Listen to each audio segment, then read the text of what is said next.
Good afternoon, everyone, and thanks so much for joining us. The webinar will begin in the next 5 minutes.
Welcome, everyone, and thanks so much for joining us for today's webinar.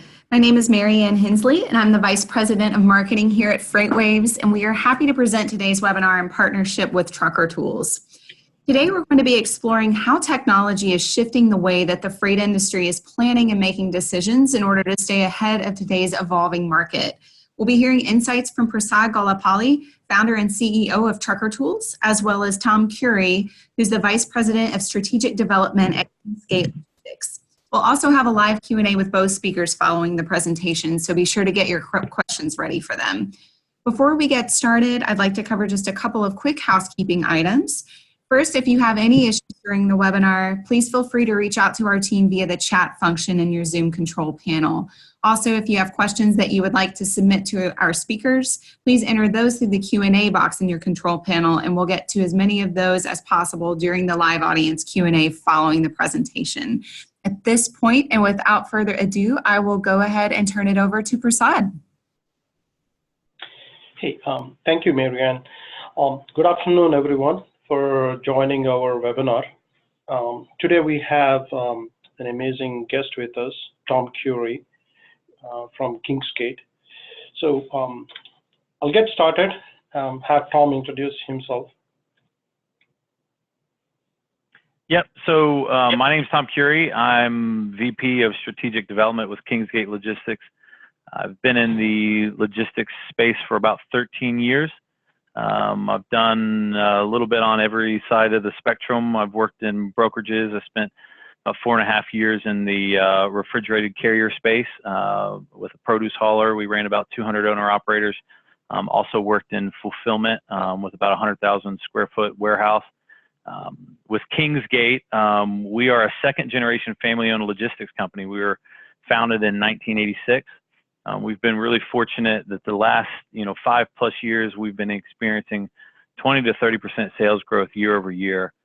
We're ranked 81st in Transport Topics top brokerage firms, and really a lot of our reputation has been around figuring out how to navigate different shipping roadblocks of all kinds, and really just trying to help our clients ship confidently. And that when they work with Kingsgate, they've got a trusted partner that has the experience in the industry to be able to service their needs.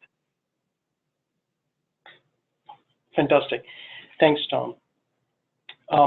So before we get started, I'd like to take a few slides to describe what Trucker Tools does. For those who are not familiar with us, Trucker Tools is a cloud-based software vendor in transportation. We have a platform called Smart Capacity. What it does is it's a carrier capacity and relationship management platform. In essence, the platform helps brokers and 3PLs connect with their carriers and grow that network for covering freight. And once the freight is covered, visibility of where the freight is in transit, and after delivery, getting the bill of lading and other documents back from the driver. So this is all the platforms covers end-to-end on this. The core of this platform is our Trucker Tools app, which is on over 600,000 truckers' smartphone. That translates to 125,000 plus small carriers and owner-operators. So the purpose of this app is we provide everything the driver needs on the road, such as real-time fuel, service centers, parking. As you all know, parking is one of the biggest issues for truckers. And in addition, provide them available loads, and also use the same app for tracking the freight from pickup to delivery. So all being in one app helps the trucker not have to download multiple apps and do the jump from app to app. A quick breakdown of our carrier size: over 90% of our carriers are small carriers and owner-operators. A quick screenshot of our active users. They're all over the country. Primarily, truckers use our app for various points of interest along their route from pickup to delivery. On the next slide, you'll see some of the most popular things that the truckers use. In addition to finding freight, they also use it for truck stop guide, getting the truck-specific routing. Those are some of the top features. In 2019, we have seen a huge, or in the last 6 months, we have seen a huge uptick in the number of truckers adopting to our app. To add to a few other things, one in specific, we are also seeing a huge increment in the compliance or the success rate of tracking freight from pickup to delivery. We are over 70% today on average. Most of our customers see over 90% success without tracking. That's primarily because we are not affected by the cell phone triangulation regulations that has primarily eliminated cell phone triangulation or app-less tracking. We use smartphone, the GPS on the smartphone of the driver, so we are not affected by that, and hence we are seeing a better success there. One last fact about our platform is those who are matching loads on our platform today, when we look at it, the smart capacity platform is matching more loads with the owner-operators than our customer base or the market in general, the broker market in general. So we're already focused on the micro carriers. All this is private and confidential platform. So anything that you share with within that platform is only shared with your carriers. No one else gets to see that. To give you that overall life cycle, we're providing service from covering a load for you as a broker. Once the load is covered, tracking the load from pickup to delivery. Then when the load's delivered, driver can scan the documents and then reloading the truck again for one of your loads. That's the overall cycle. And before we go into today's topic, I have a couple of slides after this that I want to just set as a backdrop. So when you look at the current state of the industry, especially for brokers, there's always this, the available capacity and available freight driving in essence, driving the rates, but in some way driving your business. But they're all, the space is also affected by the so-called Uber-like models that have come into picture. You can call them as digital brokers, but what these brokers are doing is using technology to scale up much faster. And the sell that they are doing is based on the inefficiencies in the process today. Granted, there are some inefficiencies in this area that we could probably change, but it's not that bad overall. We'll look at it. Some key trends.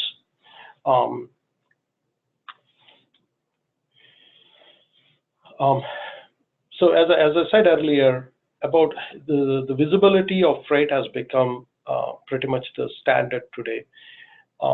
Every shipper wants to know where the freight is. The second interesting trend that we are seeing is over 80% of the truckloads are being moved by owner-operators and small carriers. And these carriers are also, the small carriers and owner-operators, when we polled them, who are primarily on our platform, they expressed,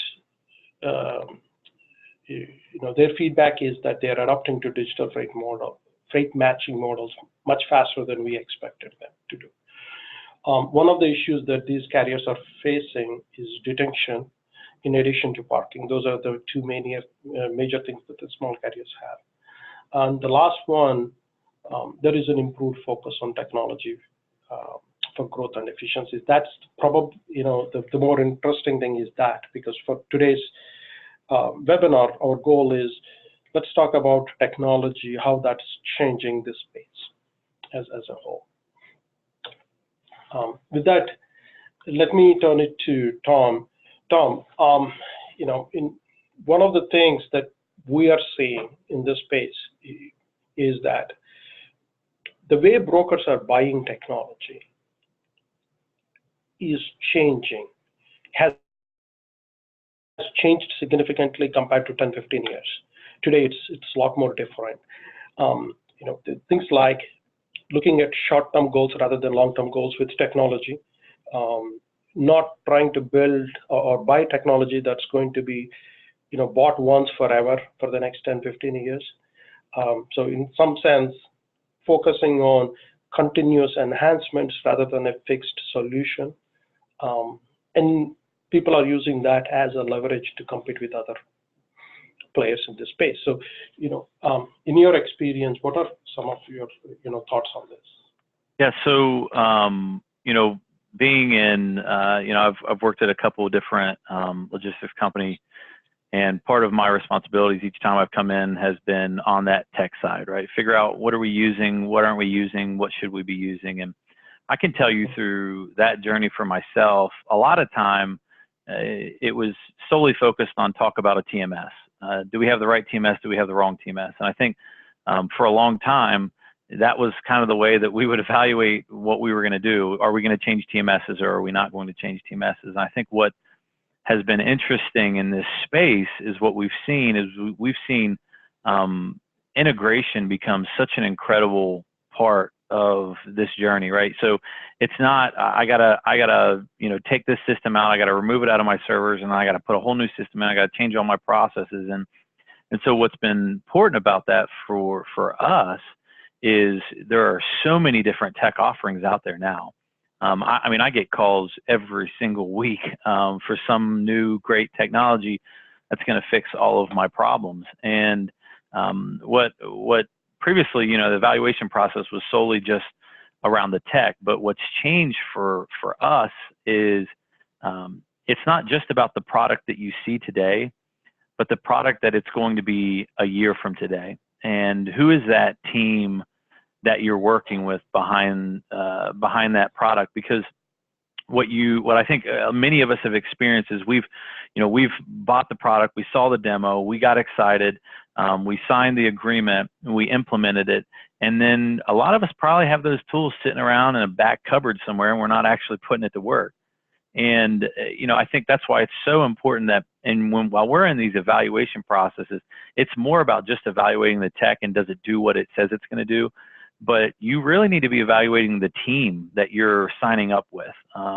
Who are they? What are they really trying to accomplish here? And that's a big change for me in terms of how we're really evaluating and buying technology in this space.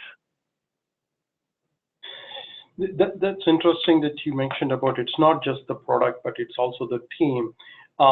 In some sense, you're looking at what the product roadmap is for the next year, or moving beyond that. Mm-hmm. From our conversations, you asked us a lot about our roadmap, our product roadmap, before you signed up with us. Mm-hmm. You also asked us about what level of input we're receiving from other from brokers like you. Yep. And in your experience, you saw that that's an ongoing conversation. This is what you said is absolutely right. And would you also talk about the in your experience the length of time that people were taking in the past in evaluating these software companies versus how that is happening now? Yeah, I would definitely say that what we found now is there's this urgency behind the tech now that I think a lot of us in this space understand that if we don't make some decisions, someone else is going to make it before us, and it's going to be harder to play catch up.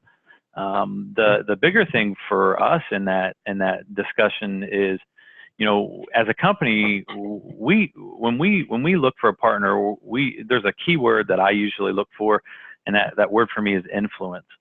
What level of influence am I going to have in terms of where this product is going? How can it evolve, and how can it work to my specific goals? And I think that's why it's important that slide you've got there where it talks about setting your 6-month goals and your 1-year goals, because there's a saying that I try to live by, that if you don't manage your schedule, someone else will manage it for you, and you will find yourself implementing and doing a lot of projects that don't actually feed into the long-term strategy that you have for your organization. It's not that it's bad work, right? It might solve some problem that you are experiencing, but if it isn't going to build into your long-term strategy, you need to reevaluate. And for us, as we look at tech providers, we talk about the level of influence, kind of to what you said there, having a seat at the table per se, to be able to influence what are we really going to be doing with this tool? What are you guys wanting to do with this tool?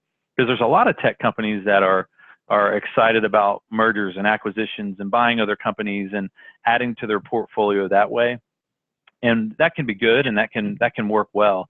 But when we hear someone who's passionate about development, passionate about solving user problems, that's usually something that fits really, really well within our model as an organization, because that's the way we try to approach even our own clients from day to day.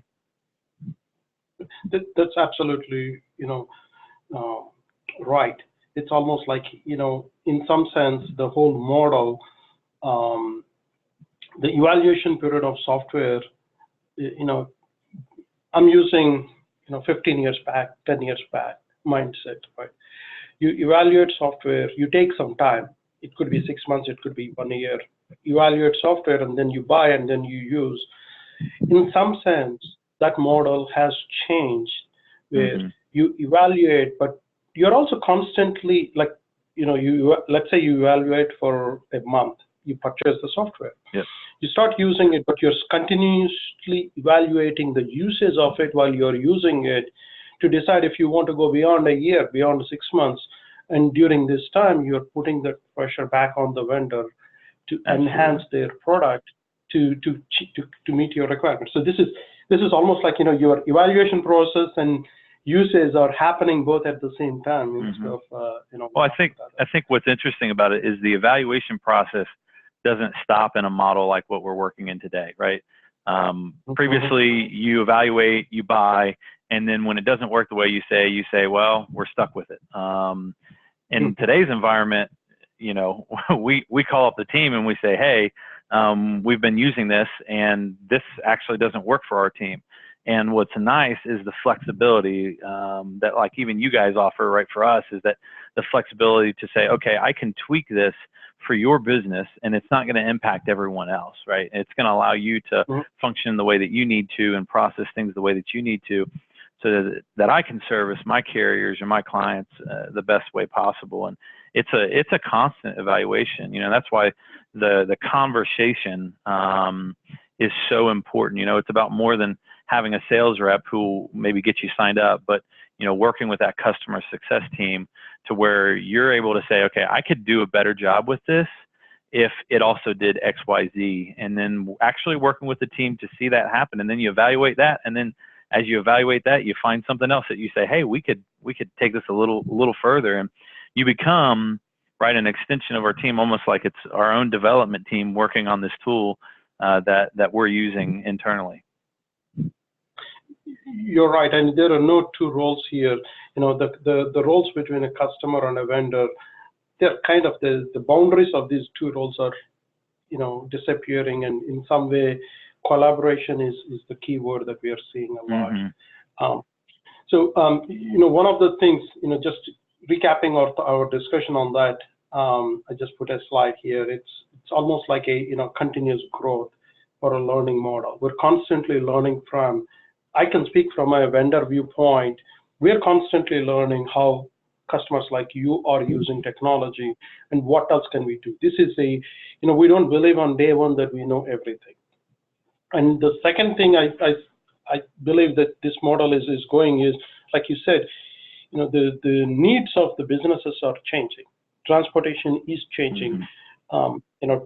10, 15 years back, the e-commerce model was not that big, but today we have e-commerce and whatnot. Everything is changing right in front of our eyes. Because people expect if you buy something online that they need to get it in 2 days. Thanks to Amazon, everybody believes 2 days is the absolute longest a person can wait to receive something. And the last one, as you said, there's this new technology. This morning I was thinking about it. 15 years back, before smartphones were available, our solution wouldn't have been possible in the first place if smartphones were not there. So today, we're looking at this, and things are changing at a rapid pace than a decade ago. In your own experience, when you picked us, and in your experience, you evaluated a few softwares at the same time. How do you pick a technology partner? For people who are listening to this webinar, what's your what are certain things that you want to share with them? What are certain questions you want to ask the technology partner? how do you set up this fast track mentality? And are there certain things that you look for in a software today? And go ahead. Yep. So there's a couple of things. I think you talk about picking. How do you pick the right tech partner when you've got so many calls coming in, so many people reaching out to you, and I think that first question around what should we be asking, and so for us, we like to understand what the vision is for their product. I talked a little bit about that earlier, and take it even a little further and what their vision is for their company. If you're just solving one problem, there could be weight to it if it's severe enough to your organization. But when you hear vision, you can capture not only what do they have today, but where do they really plan to drive their development efforts and solutions going forward. Where are they? I like to talk about where are you making investments. I like to typically get an idea of what the structure of their team is. The structure of their team speaks a lot to the culture and how they work together. But when we talk about vision, it's important because when you have a technology partner, and understanding their vision is important, because you may buy the tool today and you may like the tool today, but if you don't actually know the underlying direction that they are taking that product, I think what's important is understanding who you're speaking to when you're talking about these questions too, right? But as you talk and you understand where their vision is of what they want to bring into the industry. My first exposure to trucker tools wasn't, a few years ago when we started leveraging it here at Kingsgate. My first exposure to trucker tools was, 6 years ago when I had 200 owner operators in my fleet, and they were using trucker tools. They already liked the app. They were already talking about that app, and literally in training, when we would train new drivers and new owner operators as they came into our fleet, we would train them on trucker tools as an application, because the basis of what it was doing was it was filling a need for carriers. And I think we look at the carriers again as a part of our client base, right? And so we wanted to make sure that we were offering a solution that did more than just, when you tell a driver you need to track them, I want you to download my app so that I can track you. That's usually not a great experience right out of the gate. But when you can talk about an application and the multiple uses of it, which most of the time we don't have to do because they already have the application. But when you have the opportunity to offer them more, it almost becomes an extension of the services that you already provide. And so, we like to understand the underlying vision of that organization, where they're going. Now, in terms of establishing a fast track mentality, for me, this is all culture here. I don't believe that you can come up with a fast track mentality as a strategy and send out a memo. It has to be a part of the culture of your organization. And I will tell you that in this market, with the rate of change in technology, everyone should be investing in training their most influential team members on change management. Now, that doesn't necessarily mean they're your highest performing or what you would call your best team members, but who has influence with the team that could make or break any new tech adoption rate, right? Those are the people you invest in. Like we recently took a dozen of our most influential team members offsite solely to really help them better understand change management and how to positively impact the organization. And we did some really good hands-on experience. And what we're doing is we're using those people to be champions of products as we roll out different technology and how we use that. So we've done a lot to that, and I think that's a culture thing. That's something that we're very comfortable with. That's who we are as an organization, to try to equip people in that way. And so I think, again, it's not maybe a memo that you send out, right? That says, hey, we're going to be a fast track in technology, and we're going to do some new fun things. Everyone, please do what I say. It doesn't usually work that way. And so that's why we take those influential leaders and equip them and help them learn how to manage change effectively.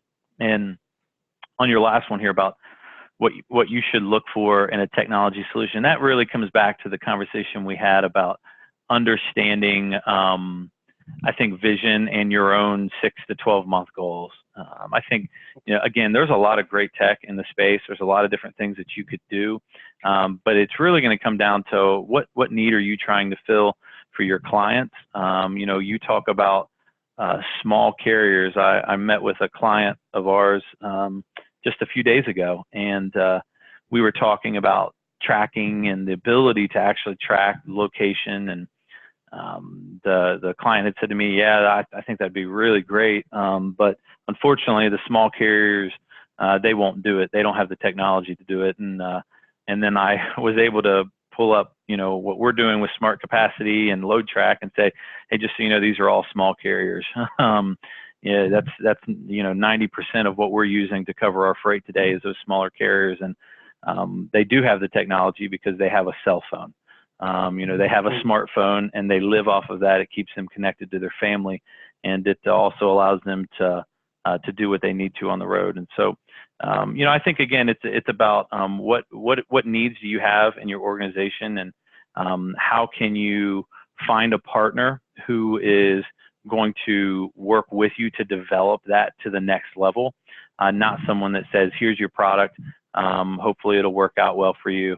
If not, we may do a future release sometime next year. You're so right about the carriers playing an important role, and with the evolution of technology, today's carriers, irrespective of their size, they have an advantage. Even a small carrier with or an owner operator with a smartphone has the ability to use the same level of technology as a large carrier with all the resources, and that's an amazing place to be in, to start with. What I did was I just took summarizing our thoughts on this.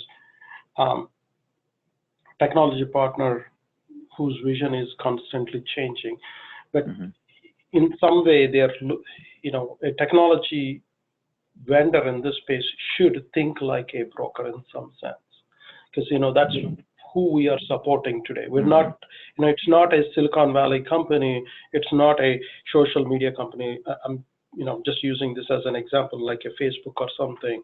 This is about serving or providing services to a broker or a 3PL. So thinking like a broker is very important in this case. So we're constantly changing and challenging ourselves. At Truckload, this is what we did. We started the whole building the platform with customer in the middle, and that has always made us believe that we don't know all the answers, because we're not living in a brokerage world every single day. What that makes our technology team is kind of a little bit humble and not think that we know all the answers. And that is an important thing for us, because then we are open to hearing, how else can this, how else can we solve this problem, or what else can we do with this platform? This is one of the things that gets my attention most of the time is, we get excited about technology all the time. Then before we know it, the list goes long. Likewise, when you are adapting to technology, I'm sure your team sees, well, this technology can do these things. Let's add more to it. Right? Before we know it, the scope gets all over the place, and nothing goes in the direction that you want, and it takes years, and all kinds of problems come by. And you also touched on bringing your team along. So, what are some of the strategies that you think would solve this problem? Yeah, so I think scope creep is something that we do a lot of. So it's funny, the question about how to avoid it. And what we've honestly done is we've just started to plan for it. Here's why. It seems like no matter what you do, these things are going to happen, right? You're going to find yourself looking into maybe some stretch ideas, and we sideline those. We don't want to lose those ideas, right? Because in the process of implementation and in the process of seeing new tech, it spurs up a lot of good things. And so what we actually do is we use a couple different methods in terms of our project management to build some associated tasks. That could be future tasks, future follow-up items that we come back and we revisit as we're working on our technology strategy. I talk with our ownership team here about this constantly, about how even we structure our team internally to give us the flexibility to go down the path for some creative ideas, because those are where you find opportunity for innovation, right? Is going down that. Now, getting people along the journey to become those change agents, it's all about engagement.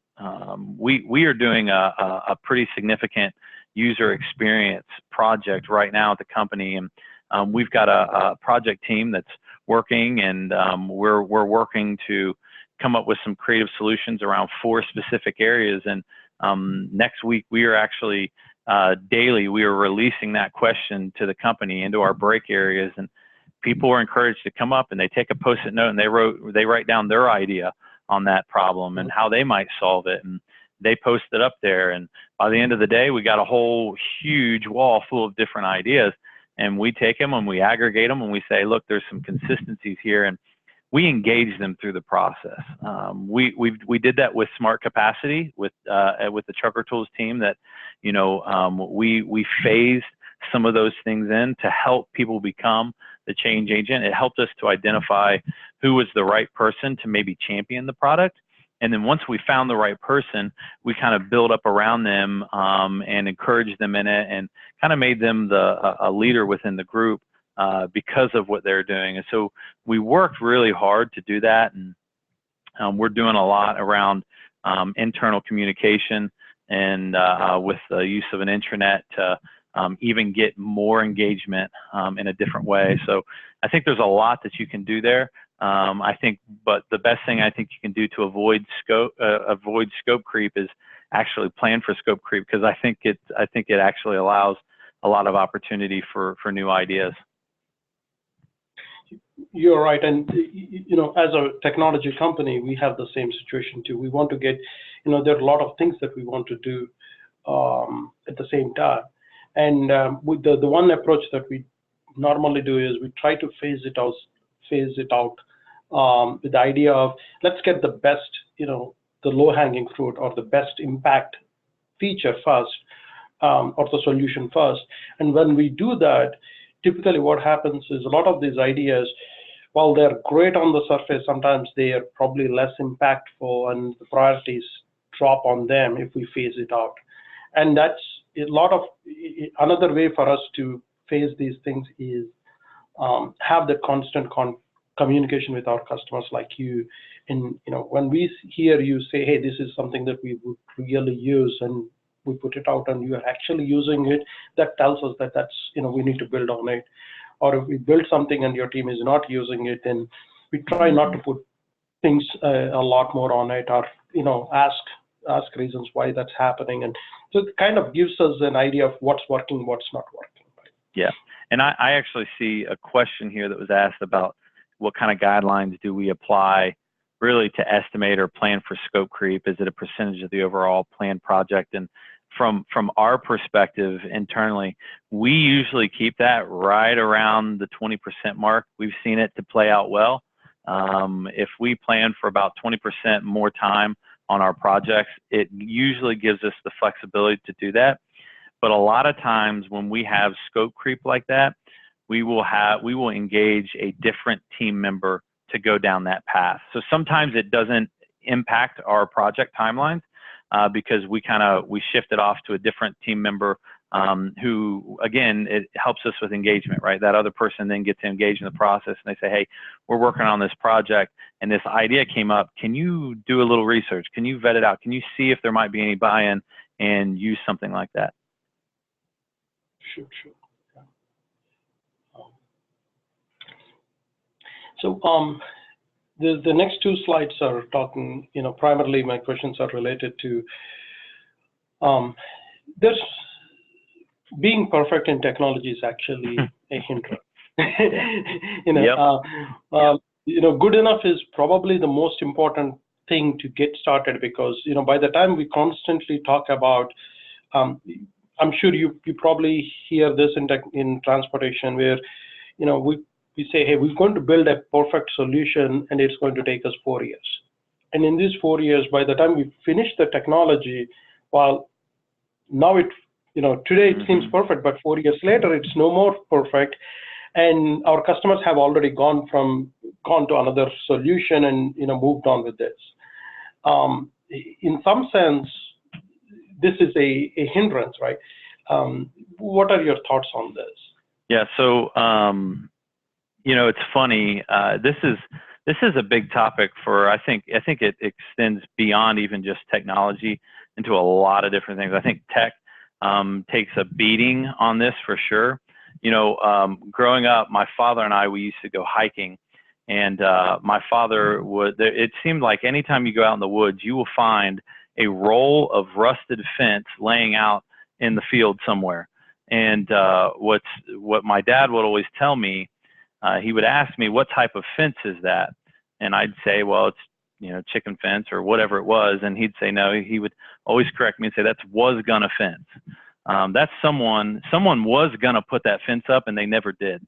And so he would always say that's was gonna fence. And I think what happens is we look at different technology and we say, you know what, I really want to do something to better leverage my carrier base, but I can't find something perfect. So I'm just going to wait. I'm going to wait until something else comes out. I'm going to wait until someone gets it right. I'm going to wait until everything's polished and it's going to do everything perfectly the way I want to.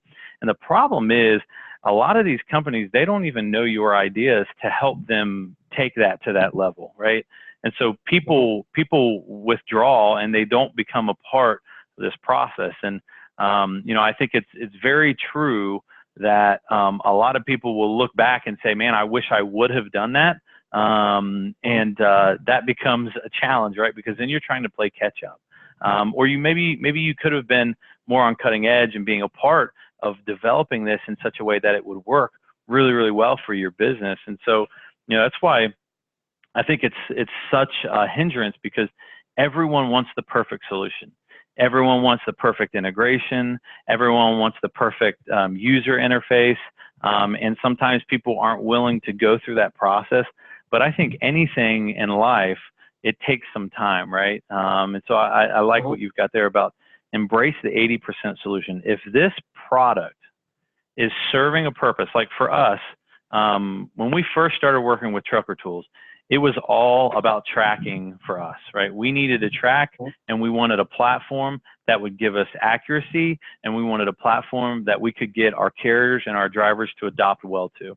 And so that's why we first went with them. Now, when smart capacity became a discussion, it was theoretically something we believed in, right? The idea of better leveraging our internal carriers. I know there's typically questions on webinars like this about what do we do to onboard carriers quicker and some of those things. And Prasad, you and I have talked about this a lot, that we're making the car buying process earlier instead of driving the car that we already have, right? We have a network of people who have already said, I've signed your contract, I like you, I've run for you before, I've done a good job, why aren't you calling me anymore, right?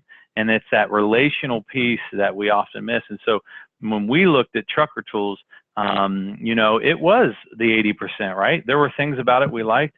There were things about it that we were able to talk to your team about and we were able to grow into, and the product has evolved as a part of that process. And if you don't embrace that 80%, you miss out on, honestly, the excitement of the change and, getting that feel of really being a voice to help produce a product that is going to impact the industry. thanks for sharing that, and I agree with you, and we love to think that we are always 80%. That leaves us a room to grow, and if anything, we're constantly looking for that additional 20%, because it's, your needs are changing day by day. Today recently we added Book It Now, so automated booking and everything, but that's not the end of it. We don't look at these things as a one and done. We look at those as, so we only got it 80% done. Where is the other 20% where we can enhance? And that constantly looking for that incremental growth drives us as a technology vendor too. So we're not sitting on our asses, and we're not, basically thinking it's done and there's nothing else to be done. And it's, as a summary of for your experience in, all these thoughts that you said, what are some of the best practices that you followed, and what are the lessons if we were to go back and live through this experience one more time? What are some of the lessons that you learned? Yeah, I think for us,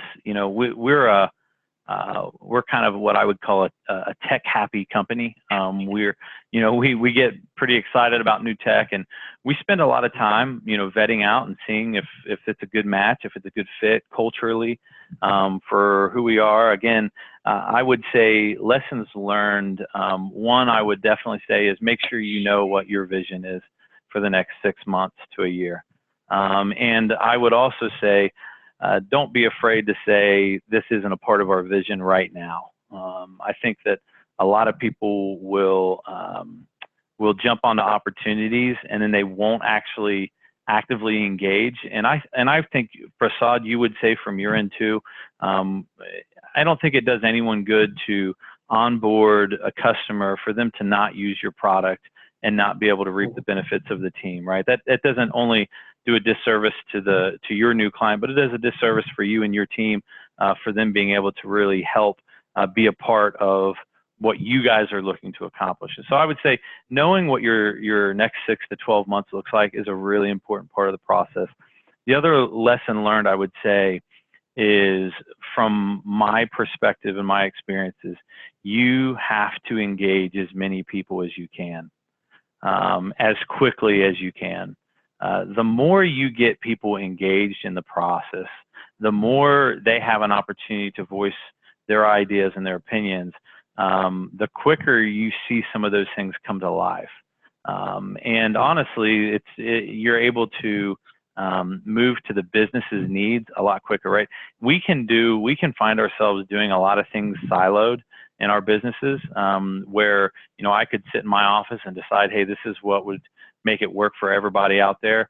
And then when it rolls out, I might have some team member look at me and say, well, why didn't you add this too? Because that would have made it perfect. And then I just scratch my head and say, that would have been a great idea. That's why we try to engage people early in the process, because we can help catch some of these things. And it just creates a better experience for everyone. And it really does. I mean, it really helps us to kind of stay ahead, right? We get different people, different perspectives, different ideas, and collaboratively, we can kind of charter that path that we're looking to take. It's interesting that you mentioned about engage people as soon as possible in the process. We hear that from some of the most successful companies like you that have adopted to our platform. We hear the same comment from the leadership at all these companies. And to go back to your point, we definitely look at a customer as, an active customer is more valuable to us in this relationship, because we don't look at it as, as a customer, just paying customer and not worry about other things, but we look at a customer as a partner in this. So having a partner who is serious about technology and leveraging technology to grow their business is very important for us also in this journey, because they're influencing our platform. Then they're poking holes at it and saying, this is where we need to improve, and this is where we should be going. It's not just, poking holes, but setting up the vision for us as we move along, right? Be part of it. The feedback that comes from our customers goes right into our product roadmap. And that's valuable, because then we're looking ahead, not stand still. And just to share everyone, on these things, that some of the things you already know, the way we look at this is it's a constant, it's a work in, constant work in more, product in work rather. It's never done for us, never ever done. It's always what else the customer wants, how else can we change this? And the way I can think about from a technology company is, instead of telling our team what to do, how to do it, we focus on why we exist in the first place. Our vision has always been, how do we help brokers, 3PLs on one hand and carriers on the other hand? And so so constantly talking to our customers is one way for us to identify if we are on the right track or we need to change the course and go in a different direction, right? That keeps, it's almost a journey very interesting and exciting for us. We also look at, many times I mentioned this collaborative approach rather than a vendor being, we're providing you this service or you're buying this software from us. It's, to me, those two have a little bit different tone than collaboration, where we're equal partners in it. So we don't know all the answers, but we know some. You don't know all the answers, but you know some. You know better on your business. We know better on the technology abilities, what can be done and how we could get it done. Marrying these two is a perfect marriage for success. That's how we look at. Any wrap-up closing thoughts for you before we open up to any questions? Yeah, I mean, the big thing that I would say was, to the point that you just made, is being able to have that partner who really is willing to sit down and have those types of conversations are important, right? I mean, I've had your team in here more than once, right, where we've just sat down in a room and said, hey, here's what we can do with some technology solutions. We've learned how to leverage natural language processing for XYZ.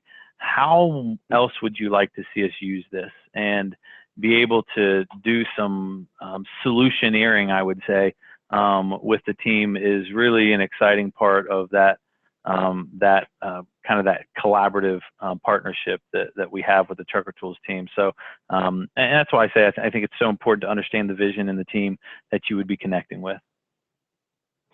Absolutely. And, for those who are listening to this, as a wrap up, if you're looking at buying technology, don't make it a year, 2 year long project. Don't worry for a perfect solution out there, because you're never going to find a perfect solution, even if you build it in-house, because by the time it's built, it's changing. So instead of that, take an approach of if it's a good enough technology, take it and see how it can help your team. But more importantly, in a technology partner, look for someone who is listening to your needs, who is putting your needs ahead of their own needs, and who is looking at in terms of a growth model, not a fixed model, where a technology team comes out and says, that can be done. Oftentimes amazes me that the same people, after a month later, they'll be able to do it. Right. So don't take that don't take that as an answer.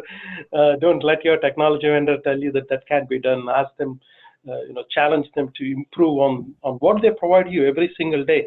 Make them earn your business, not just once, but make them sell their solution to you every single day. And that gives you an opportunity to really use technology as a leverage to grow business. And on that last thought, I have a slide on that. Oftentimes, the world that we are living in, we don't see some of the biggest threats out there. Today, brokerages that are out there, whether small, large, and every size in between, they're constantly are busy looking at protecting their own business, which is very, very important to them. The data that they own, the business that they have built is very important. But sometimes it's also important to see who's the bigger threat that's coming out. Technology is coming into this space at a rapid pace. It's unimaginable 5, 6, 10 years back. And technology is transforming. Those who are using technology as a leverage are gaining so much ground in this space. And no wonder why we see a lot of these disruptors coming in, technology brokers that want to totally get rid of brokers in this place. Whether they will be able to get it out or not is a question for another day. But today, the biggest question is, are you worried about, since Game of Thrones is a very popular show at this time of the year or time, everybody is worried about their own, who's king, who's lord, who are associated with who, and what clans. But the biggest thing is the White Walkers coming in that want to wipe the whole living species. That sometimes don't get pigeonholed into the petty things right now, but look at how you can go on disrupt these disruptors that are trying to disrupt this industry. That should be the goal for most of the companies. Use technology, scale your business as fast as you can, because size matters. If you are the largest broker or rapidly growing broker, no one can touch you. Or at least you will have few threats.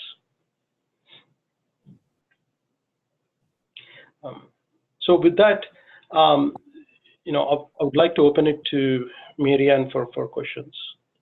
Absolutely. And thank you to Prasad and Tom both for sharing your perspectives. Really, really good stuff here. At this point, as Prasad said, we'll go ahead and take some time for questions. If you haven't already submitted yours, please feel free to do that through the Q&A section of your control panel.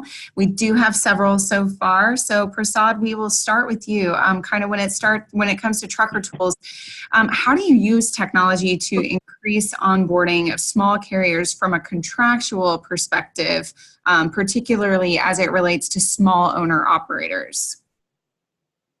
So today we have over 125,000 small carriers and owner operators.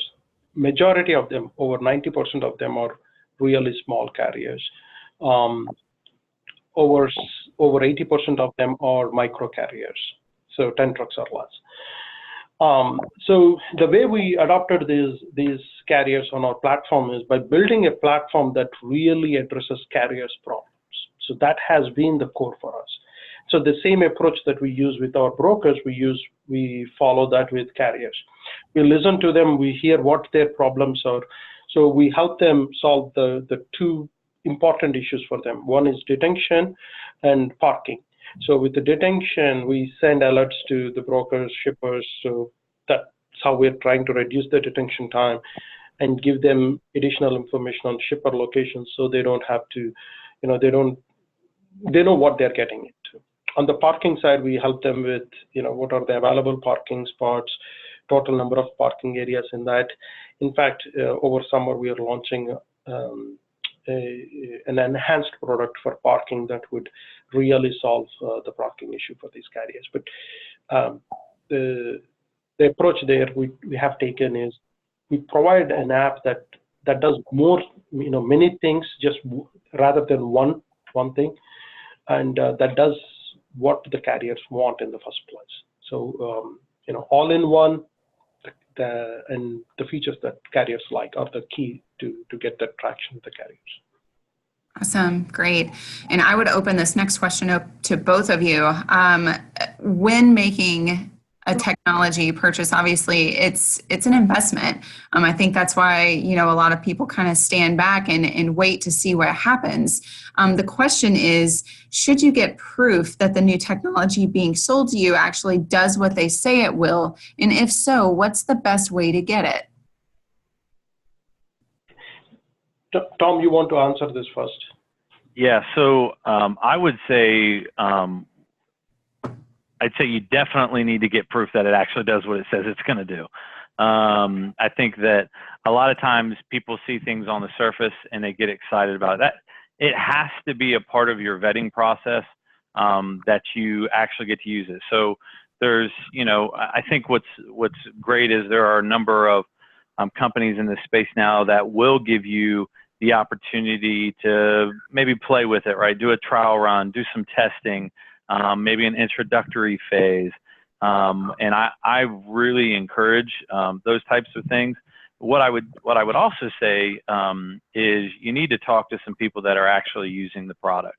You know, I usually, you know, because I've got relationships extending beyond maybe just the Trucker Tools team, usually when someone says, hey, I've got this great product, they're going to hand you 3 or 4 names of people that are going to tell you how great their product is, right?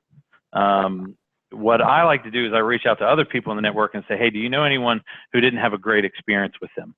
And usually that's where you find out what the real challenges may be. And a lot of times with some people, you may just find, you talk to someone, they say, yeah, to be honest, just we as a company, we just weren't ready for it, you know? And so I would definitely say, you know, trial periods are great.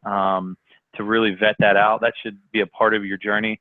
And then conversations with other people in the industry usually can lead you in a pretty good spot.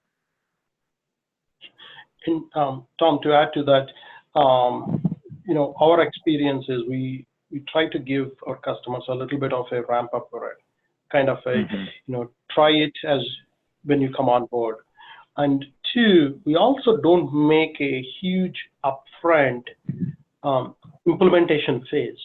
So we, you know, with every product that we have, we try to make that implementation phase as simple as possible, because in transportation, if you talk about integration and implementation, everybody, those 2 words can scare everyone. You know, they all think that it's going to be a year, it's going to cost them you know, a lot of money, everybody will be upset over it. So we try to minimize, that's the barriers of entry or adoption. So we lowered them so much that, you know, you could start using it as you do. We also do a little bit of analysis on, you know, what carriers that you already qualified are already on our platform and, you know, working with us. So give you an idea of what level of success you would get through us. But it's, you know, it's a, you know, how quickly can we help you test waters without having to, you know, look at this as a, yeah, I'm here, I don't know what to do with this. Yeah, great. And for Prasad, does Trucker Tools tie in with other TMS solutions, or is it a standalone product? Yes, it integrates with other TMSs. So today we are integrated with most of the large, medium-sized, small-sized TMSs out there. Pretty much everything that's, you know, that's popular out there, we are integrated with, or we're about to release those integrations. So, you know, if you have any questions on that, we can answer more about your particular TMS. Awesome. And next for Tom, referring to change management, you had a lot of great info there. What guidelines do you follow to introduce change management, and how long do you feel it takes the average team who's been doing the same thing for many years to adjust to change and think differently so the implementation process is streamlined? Yeah, so I think that's a big question, and one of the things that I think there's a couple of things that impact that. First off, understanding the dynamic and structure of the current team. I think you have to assess how are we currently structured as a team first. We spend a lot of time talking about organizational structure here, so that it really models out what's going to give us the best ability to implement projects or solutions or whatever it is.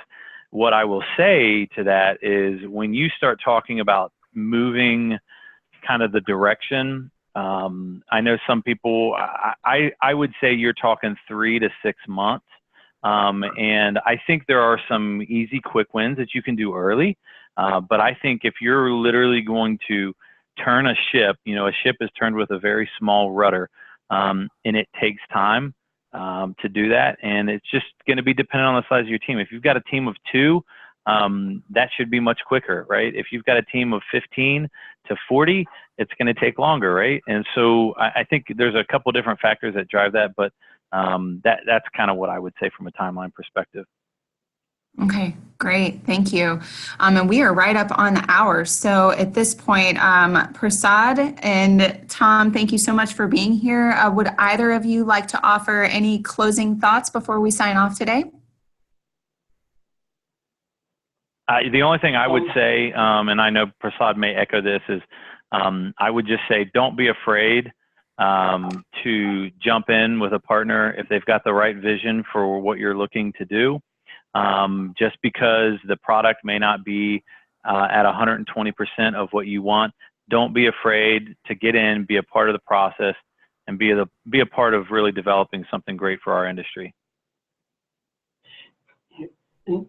I definitely agree with what Tom said as a closing thought. And I'll also add one other thing as an urgency. If you're a broker or a 3PL in this space, technology is the best leverage that you have to really scale up your industry.